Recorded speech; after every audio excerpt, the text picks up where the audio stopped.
ஒவ்வொரு கடவுளையாக கூட்டு பார்க்கலாம். ஏராளமான கடவுளர்கள் நமக்கு தெரியும். அந்த ஹிந்து கடவுள்கள் எல்லாம்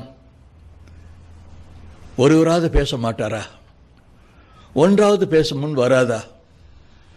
நீ இன்று சாக வேண்டாம், எங்களுடைய ஆலயங்களுக்கு வந்து நீ எவ்வளவு நகைகளை கொட்டி இருக்கிறாய், எவ்வளவு பணம் கொண்டு வந்து கொட்டி இருக்கிறாய், இந்த 15 லட்சத்துக்காகவா ஒரு கவலை?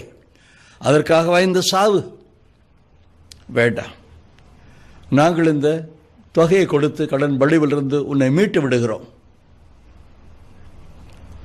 கவலைப்படாதே, சாகாதே என்பதாக ஒரு கடவுளாவது சொல்லாதா என்பதாக மனதிற்கு பட்டது.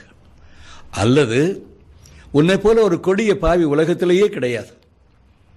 அத்தனை பெரிய பாவி